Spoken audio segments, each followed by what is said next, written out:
अस्सलामुअलैकुम वरहमतुल्लाहि वबरकातुहू। यार मुसलमान भाइयों, कैसे हो? उम्मीद है कि सब लोग खैरियत से होंगे। अल्लाह आप लोगों को ऐसे ही खुश रखे।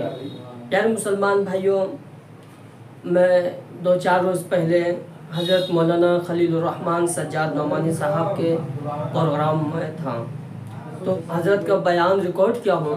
मैं चाह रहा हूँ कि आप भी इस बयान को सुनिए। बाकायदा हज़रत ने आज के मौजूदा हालात पर बयान किया। बाकायदा 5 किलो जो राशन मिलते हैं हर एक देशवासियों को, उसके मुतालिक से हज़रत ने जो बयान किया वो हम सब मुसलमान भाइयों को और बाकायदा सभी देशवासियों को सुनना चाहिए। तो चलिए आज हम आपको बाकायदा मैंने खुद अपने मोबाइल स्क्रीन से रिकॉर्ड किया हूँ मौलाना का बयान, यानी अपने कैमरे से मौलाना का बयान को रिकॉर्ड किया हूँ, वो मैं आज आपको अपने चैनल पर सुनवाएंगे। तो आप सभी मुसलमान भाइयों से दरख्वास्त है, गुजारिश है कि इस बयान को मुकम्मल सुने और इस बयान को सुनने के बाद खूब ज़्यादा से ज़्यादा शेयर करें। चलिए स्क्रीन पर हज़रत मौलाना खलीलुर रहमान सज्जाद नौमानी साहब के बयान को सुनते हैं। हमारा मुल्क इस वक्त एक क्राइसिस के शिकार है। सियासी क्राइसिस, समाजी क्राइसिस, माशी क्राइसिस, लूट मार, स्कैंडल्स एंड स्कैम्स, क्या हालत हो रही है। नौजवानों सोचो जरा, 80 करोड़ भारत के बाशिंदों को सरकार 5 किलो फ्री राशन देती है, तब वो बेचारे आधी रोटी खा पाते होंगे। 5 किलो राशन एक महीने में एक फैमिली को कैसे पूरा हो सकता है? मगर कैसी बेशर्म, कैसी बेगैरत और कैसी बेहिज सरकार है कि इसको भी फख्र के तौर पर बयान करती है। बजाय इसके कि हाथ जोड़कर माफ़ी मांगे और ये कहें कि हम मुल्क में एम्प्लॉयमेंट प्रोवाइड नहीं कर सके, नौजवानों को रोज़गार नहीं दे सके, महंगाई पर कंट्रोल नहीं कर सके, हम हर घर में ज़रूरत का सामान नहीं पहुंचा सके, हमें माफ़ करे भारत की जनता।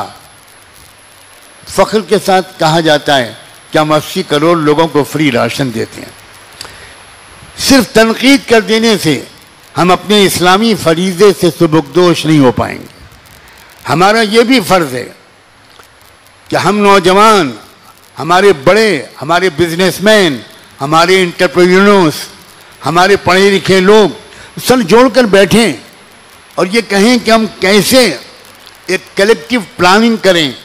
आप नौजवान अपने मोहल्लों की 2-3 मेंबरों की एक तंजीम छोटी सी बना सकते हैं, एक NGO बना सकते हैं कि हम अपने मोहल्ले के अंदर किसी को भूखा नहीं रहने देंगे।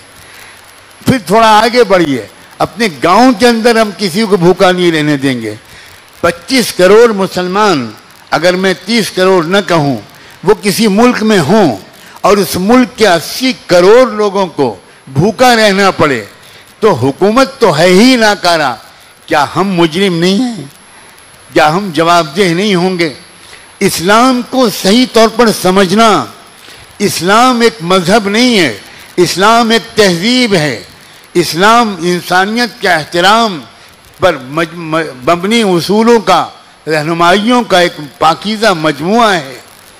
उखरिजत लिन्नास, सारे इंसानों की खैरखाही हमारा मिल्ली मिशन है, हमारा कौमी मकसद है।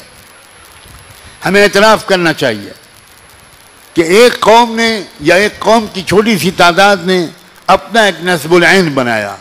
उस नस्बुल ऐन के लिए वो पिछले 100 साल से मेहनत कर रहे हैं। हमने अपना कौमी नस्बुल ऐन शायद बनाया ही नहीं, सिवाय चंद अफराद के। हमारा कौमी नस्बुल ऐन होना चाहिए। सैकड़ों बार कह चुका हूँ और 2 शंकराचार्यों से मुलाकात के दौरान मैं ये बात कह चुका हूँ कि महाराज, इस बात पर मैं आपसे भी गुफ्तगू कर सकता हूँ कि भारत में हिंदू अक्सरियत में नहीं है, हरगिज़ अक्सरियत में नहीं। आपने जिनको हिंदू बनाया है ये ओरिजिनली हिंदू नहीं थे और आज भी मजहबी तौर पर इनकी अक्सरियत हिंदू नहीं है। आपने इनको सियासी तौर पर हिंदू बनाया है। अगर ये बात गलत होती तो पिछले जो हमारे प्रेसिडेंट थे राम कोविंद जी उनको जगन्नाथ के मंदिर में जाने से रोका न जाता, उनको नहीं जाने दिया गया। He was physically pushed out. मेरे पास वो वीडियो आ गया और 1 मिनट में उसको डिलीट कर दिया गया कि जब के लोगों ने प्रेसिडेंट को पुश कर दिया गया, जब उन्होंने इसरार किया कि मैं अंदर जाऊंगा, उन्होंने कहा कि नहीं, non Hindus are not allowed and being a scheduled caste you are not a Hindu. आप सोचिए ज़रा, हमारी मौजूदा राष्ट्रपति वो बेचारी एक मंदिर में जाने लगी पूजा और दर्शन के लिए, and she was also not allowed to do so. उनको अंदर नहीं जाने दिया गया इसलिए कि वो आदिवासी भी हैं और महिला भी हैं।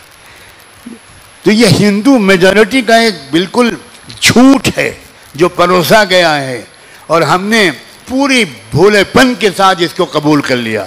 आदिवासी हिंदू नहीं हैं, दलित हिंदू नहीं हैं, बुद्धिस्ट हिंदू नहीं हैं, सिख हिंदू नहीं हैं, क्रिश्चियन हिंदू नहीं हैं, लिंगायत हिंदू नहीं हैं, तमिलनाडु के लोग हिंदू नहीं हैं। फिर अक्सरियत कैसे आ गई?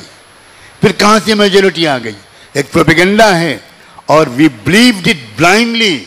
ये नौजवानों का मिजाज नहीं है। नौजवानों की तरबियत करने वाली तंजीमों का फ़र्ज़ है कि वह भारत की समाजी हकीकत से रूशनास कराएं। ये पॉलिटिकली उनको हिंदू बनाया गया है एक नकली मेजॉरिटी साबित करने के लिए, और हमको नफसियाती तौर पर डिफेंसिव पोजीशन में ढकेलने के लिए सुबह से रात तक 50 बार ये कहा जाता है कि अक़लियत अक़लियत, अल्पसंख्यक अल्पसंख्यक।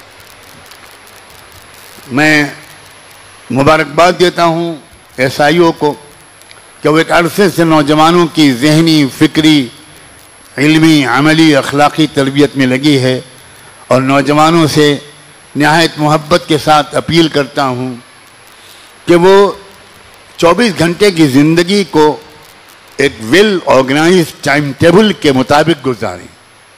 प्लीज़ अपने वक्त की कदर करो। सुबह से लेकर अगली सुबह तक का निज़ाम तुम्हारा मुरतब होना चाहिए। वक्त की हिफाजत करो, वक्त ज़ाय मत करो, पॉकेट मनी को बर्बाद मत करो, अपने पड़ोसियों का एहतराम करो।